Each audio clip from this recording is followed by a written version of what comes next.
أعوذ بالله من الشيطان الرجيم بسم الله الرحمن الرحيم إذا جاء نصر الله والفتح، جب اللہ کی مدد اور فتح آ جائے.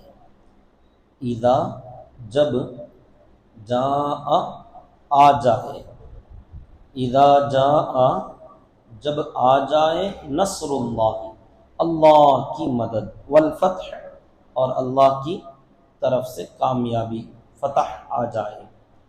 وَرَأَيْتَ النَّاسَ اور آپ لوگوں کو دیکھ لیں، اور رأیت الناس لوگوں کو آپ دیکھیں، یدخلون کہ لوگ داخل ہو رہے ہیں، فی دین اللہ اللہ کے دین میں، افواج فوج فوج.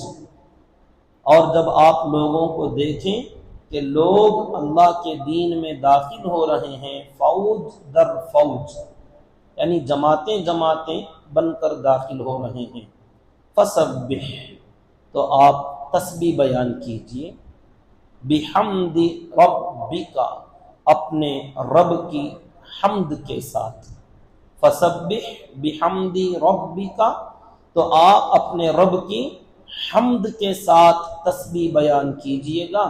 واستغفرہ اور اللہ سے استغفار کیجئے. واستغفرہ اور اللہ سے، واستغفرہ اور اسی اللہ سے استغفار کیجئے، بخشش طلب کیجئے.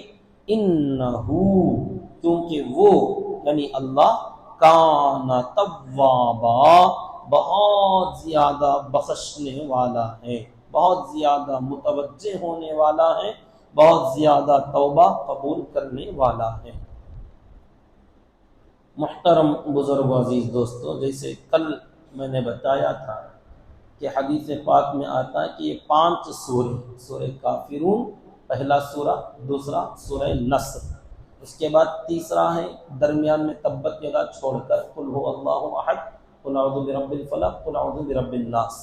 یہ 5 سورے اللہ کے نبی صلی اللہ علیہ وسلم نے حضرت جبیر ابن مطعم رضی اللہ تعالی عنہ سے کہا تھا کہ جب تم کاروبار اور تجارت کے لیے جایا کرو اور تم چاہتے ہو کہ تمہاری تجارت میں ترقی ہو، فروغ ہو، کاروبار میں بڑھوتری ہو، تو ان سوروں کے ذریعے سے جب تم سفر کرو تو دوران سفر ان 5 سوروں کی تلاوت کیا کرو. جب حضرت جبیر ابن مطعم رضی اللہ تعالی عنہ نے تلاوت شروع کی تو فرماتے ہیں اس عمل کے بعد سے میرے پاس مال بہت کثرت سے آنے لگ گیا. تو اس میں سے ایک صورت کل گزری کہ جو بندے کی اخلاص کی علامت ہے کہ سوتے وقت میں پڑھ کر سونے کا حکم نبی نے دیا، سورہ کافرون، کہ اگر کوئی بندہ سوتے وقت میں کچھ پڑھ کے سونا چاہتا ہے، آخری اس کے جملے اگر کوئی ہونا ہے تو سورہ کافرون پڑھ کے سو جائے، جس میں شرک سے اور غیر اللہ کی عبادت سے بالکل بیزارگی کا اعلان کیا گیا ہے.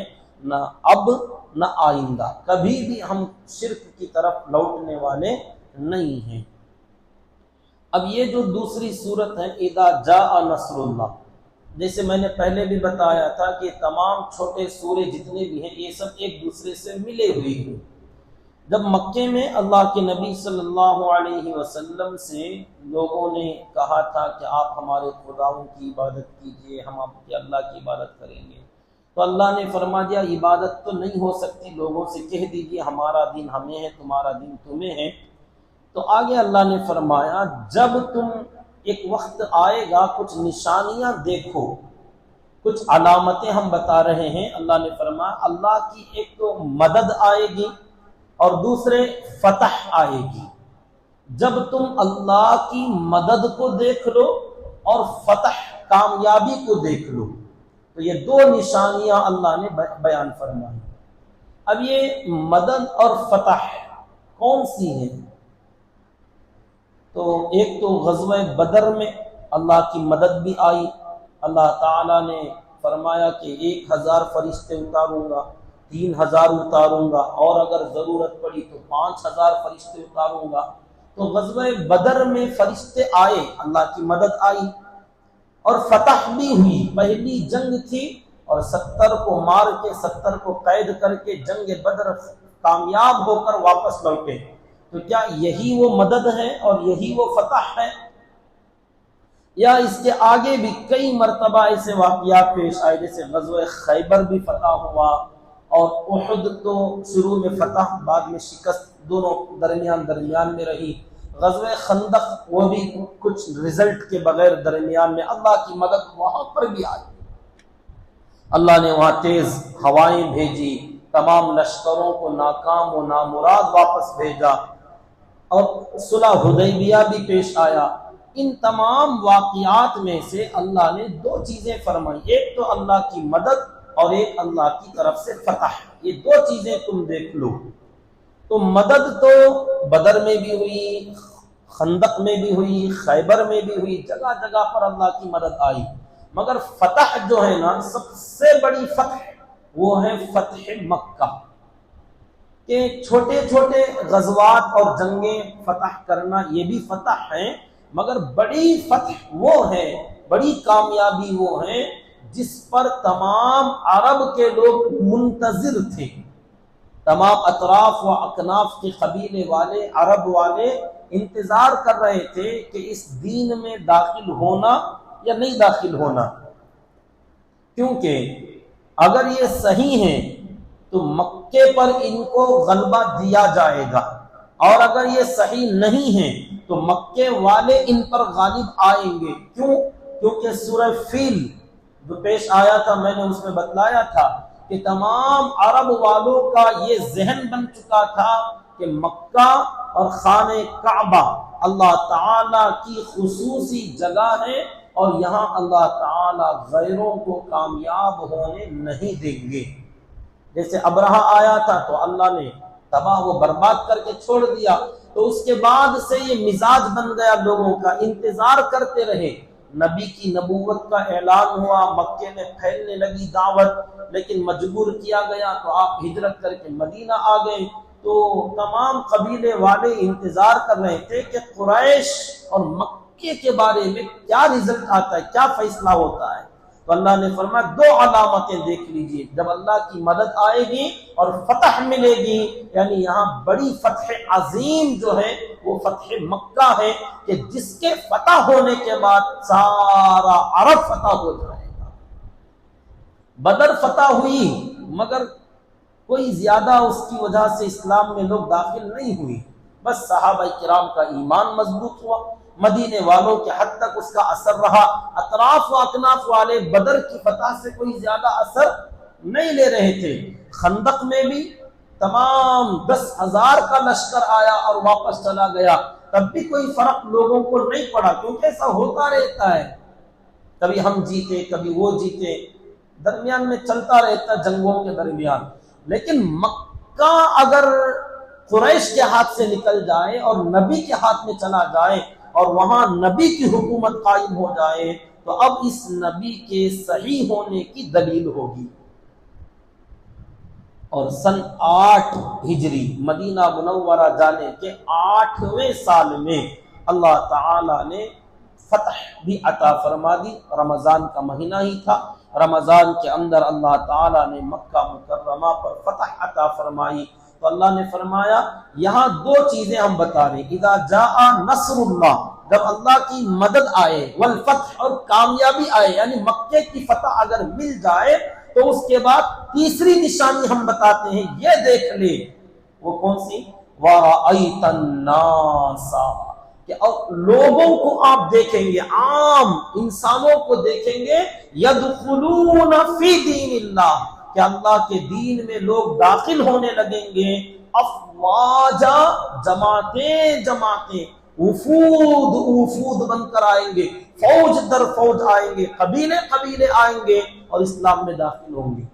تو یہ واقعہ فتح مکہ کے بعد ہی ہوا، ورنہ اس سے پہلے کوئی اسلام میں داخل ہوتا تو 1 آدمی 2 آدمی 4-5 آدمی آتے تھے، اسلام میں داخل ہوتے تھے، فوجیں کہ ایک ایک جماعت میں 50 لوگ ہیں، 100 افراد ہیں، 500 افراد ہیں، ایسے ایسے قبیلے کے قبیلے آ گئے، کوئی اپنی طرف سے یا تو خود آیا ہے یا نہیں تو کسی کو اپنا نائب بنا کر قائم مقام بنا کر بھیجا ہے، یا اپنے قبیلے والوں کی طرف سے کی جماعت کو سردار بنا کر بھیج دیا کہ ہمارا پورا قبیلہ یہ سردار جو فیصلہ لیں گے اسے ماننے کے لیے تیار۔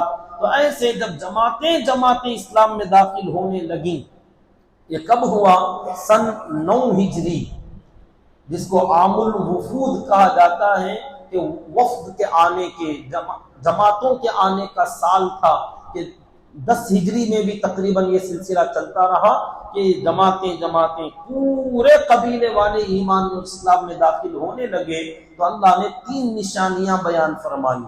اذا جاء نصر اللہ، جب اللہ کی مدد آئے گی، والفتح، اور مکے کی فتح ملے گی، وَرَأَيْتَ النَّاسَ، اور لوگوں کو دیکھیں گے، يَدْخُلُونَ فِي دِينِ اللَّهِ أَفْوَاجًا، کہ اللہ کے دین میں فوج داخل ہونے لگیں گے۔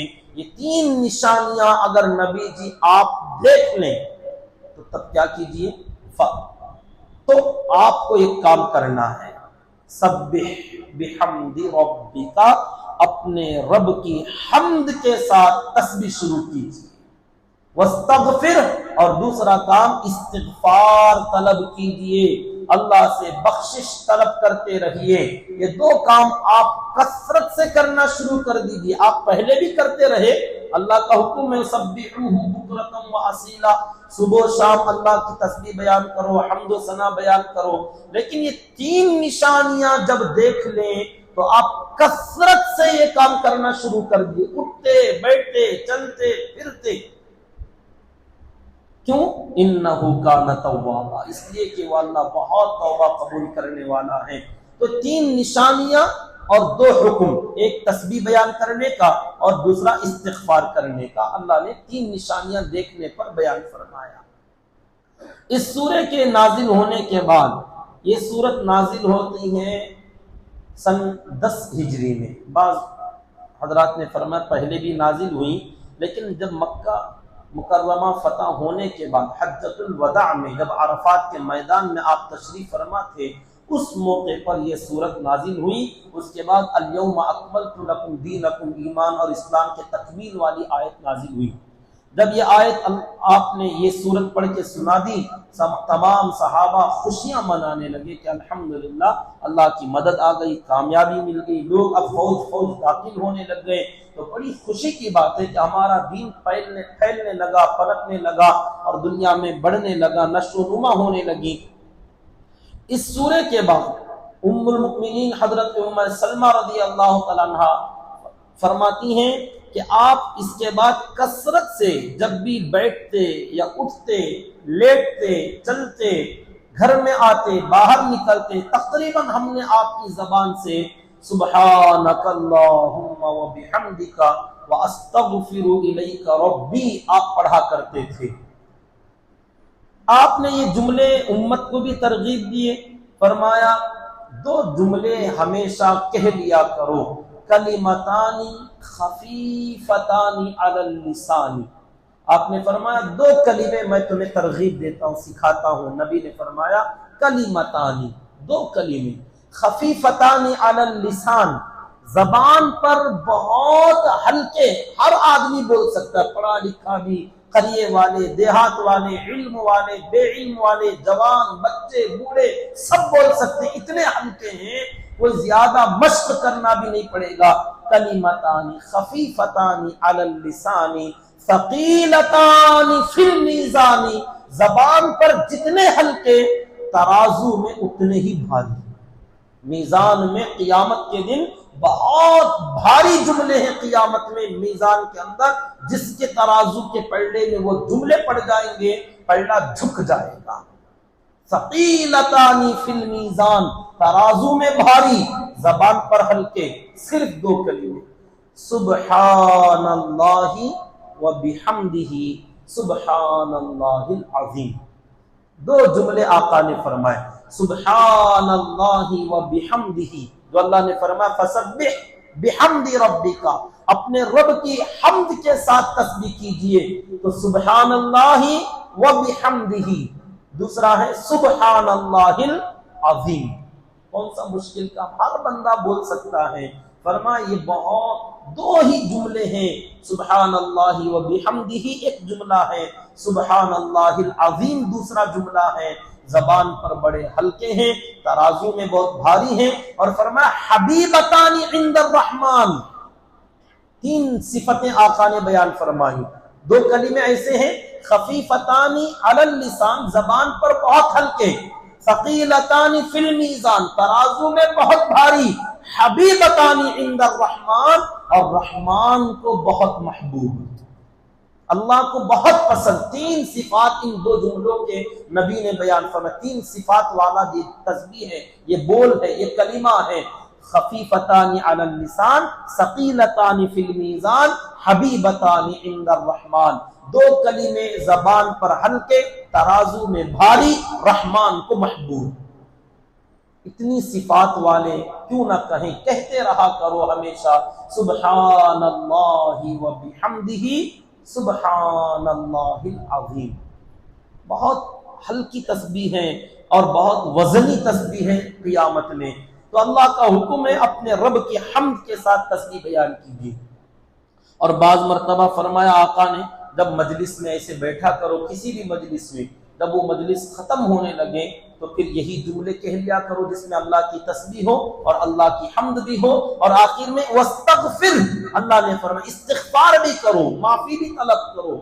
تو سبحان اللہ و بحمدہ، سبحانک اللہم و بحمدک، ونشہد ان لا الہ الا انت ونستغفرک ونتوب الیک، یہ اسی صورت پر عمل کرتے ہوئے جو اللہ نے فرمایا سبح بحمد ربک واستغفر انہ کان توابا، اس پورے سورے کا نچوڑ ہے اس آخری دعا کے اندر۔ جب یہ سورت نازل ہوئی تو تمام صحابہ کرام میں ایک خوشی کی لہر دوڑ گئی۔ وہ خوشی یقیناً بڑی خوشی تھی کہ اللہ کی مدد آئے گی، فتح آئے گی۔ اور تیسری چیز واقعتاً خوشی کی تھی صحابہ کے لیے کہ جماعتیں اسلام میں داخل ہوں گی، جس کے انتظار میں تمام صحابہ کب سے بیٹھے ہوئے تھے کہ کب آئیں گے، کب آئیں گے۔ یقیناً خوشی کا موقع تھا، مگر بعض صحابہ کو اس سورت کے اترنے سے تکلیف ہوئی، رونے لگے، جیسے حضرت ابو بکر صدیق رضی اللہ تعالیٰ عنہ اور حضرت عباس رضی اللہ تعالیٰ عنہ کے بارے میں بھی آتا ہے کہ یہ حضرات اس سورت کو پڑھ کر رونے لگ گئے۔ ایک مرتبہ حضرت عمر فاروق رضی اللہ تعالیٰ عنہ نے کچھ بڑے بڑے صحابہ کرام کی ایک جماعت لے کر کہیں جا رہے تھے، تو اس جماعت میں عبداللہ ابن عباس رضی اللہ تعالیٰ عنہ، جو کہ اس زمانے میں بڑے چھوٹے بچے تھے، ان کو اس جماعت میں شامل کر لیا۔ تو بڑے بڑے جو حضرات تھے وہ تھوڑا ناراضگی کا اظہار کرنے لگے کہ اتنے سارے لوگوں کے درمیان اس بچے کا کیا کام ہے، آپ نے اس کو کیوں شامل کر لیا؟ کسی نے پوچھ بھی لیا تو حضرت عمر رضی اللہ عنہ اس موقع پر خاموش ہو گئے، کوئی جواب نہیں دیا۔ پھر ایک مرتبہ انہی لوگوں کو اپنے گھر میں بلایا، جمع کیا، جو جماعت تھی ان کو جمع کیے، چھوٹے بچے حضرت عبداللہ ابن عباس رضی اللہ عنہ وہ بھی تھے، اور اس سورت کو پڑھا حضرت عمر رضی اللہ عنہ نے، اور بڑے بڑے صحابہ سے پوچھا اس سورے کے بارے میں آپ لوگوں کا کیا کہنا ہے، کہ کیا ہے اس سورے میں؟ کہا اللہ نے خوشخبری دی ہے کہ اللہ کی مدد آئے گی، فتح آئے گی، لوگ دین میں جماعتیں داخل ہوں گی، اور اللہ کی حمد، ایسی صورت میں اللہ کی تعریف کرنا چاہیے، اللہ کی تسبیح بیان کرنا چاہیے کہ اتنی تین چیزیں مل رہی ہیں، مدد آئی، کامیابی آئی، اور لوگ اسلام میں داخل ہو رہے، خوشی کی بات ہے۔ تو سب نے یہی بات بتلائی، کچھ لوگوں نے خاموشی اختیار کی کہ ہم کچھ نہیں بولتے، کیا ہے اس میں۔ آخر میں ان بچے سے پوچھا عبداللہ تم بولو اس سورے میں کیا ہے؟ انہوں نے کہا اس سورت میں غم کی اللہ نے ایک اشارہ دیا ہے، یہ غم کی صورت ہے، یہ اس کے اندر ایک غم چھپا ہوا ہے، درد چھپا ہوا ہے۔ تو آپ کہنے لگے یہی وجہ ہے میں نے اس بچے کو اس جماعت میں شامل کیا ہے، جو چیز آپ نہیں سمجھ پائے وہ اس بچے نے سمجھا ہوا ہے، کہ اس سورے میں جہاں خوشخبریاں تمہیں نظر آ رہی ہیں وہیں پر ایک غم کی خبر بھی چھپی ہوئی ہے، ہے، اس میں خوشخبری بھی ہے مگر غم بھی تو ہے۔ پوچھا لوگوں نے غم کیا ہے؟ ہمیں تو کہیں نظر نہیں آتا کہ مدد آئے گی، فتح آئے گی، لوگ اسلام میں داخل ہوں گے، اللہ کی تسبیح کیجئے، استغفار کیجئے، اللہ توبہ قبول کرے گا، غم کہاں ہے؟ کہا، حضرت عبداللہ ابن عباس سے پوچھا بولو کہاں ہے غم؟ کہنے لگے اللہ نے اپنے نبی سے کہا ہے جب یہ 3 علامتیں ہو جائیں تو آپ تسبیح، حمد، استغفار شروع کیجئے، کیونکہ آپ کے دنیا سے جانے کا وقت قریب ہے۔ آپ کا کام ہو گیا کہ جس کام کے لیے امیین کے اندر آپ کو تبلیغ کے لیے بھیجا گیا، اور امیین سب کے سب جماعتیں جماعتیں داخل ہو جائیں گے، تو پھر آپ کا کیا کام ہے؟ استغفار کیجیے۔ واپسی کی تیاری کا حکم اللہ نے دیا ہے کہ واپسی جس کو ہونا ہے تو واپسی میں استغفار کرے کثرت سے، کہ ہمارے اس عمل میں جو بھی کوتاہی ہوئی، غفلت ہوئی، سستی ہوئی، یا جیسے کرنا تھا ویسے نہیں ہو سکا، اللہ معافی مانگتے استغفار کرتے ہیں۔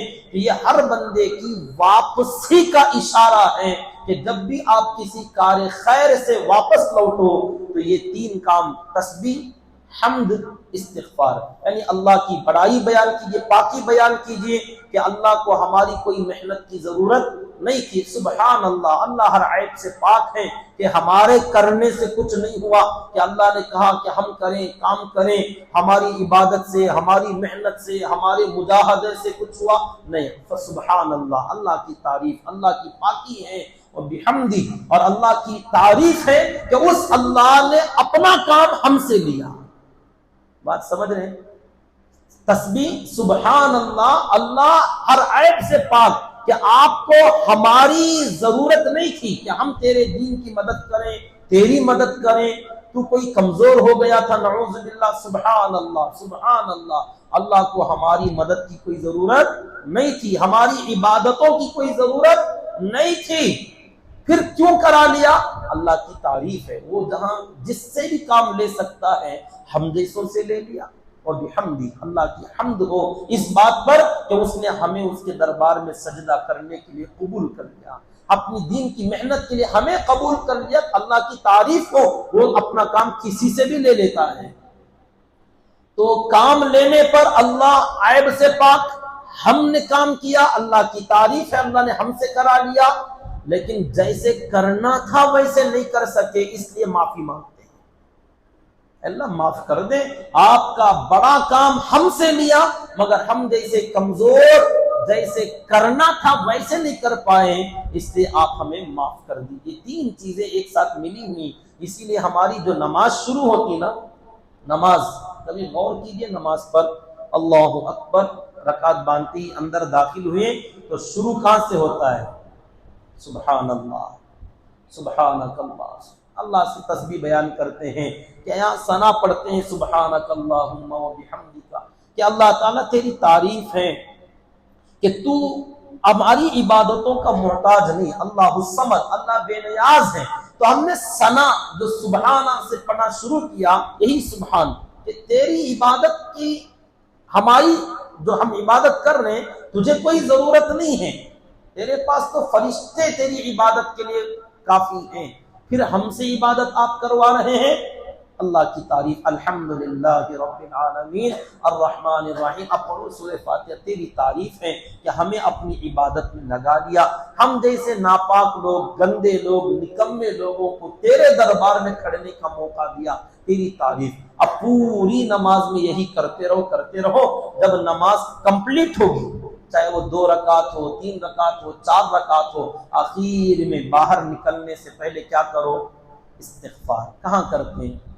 التحیات، درود ابراہیم، آخر میں اللہم انی ظلمت نفسی ظلما کثیرا ولا یغفر الذنوب الا انت فاغفر لی مغفرۃ من عندک، اللہ مجھے معاف کر دے، معاف کر دے، کیوں کہ یہ نماز جس کی تجھے ضرورت نہیں، ہم جیسوں سے پڑھوا دیا، مگر جیسا پڑھنا تھا ویسے نہیں پڑھ سکے نا، معاف کر دے۔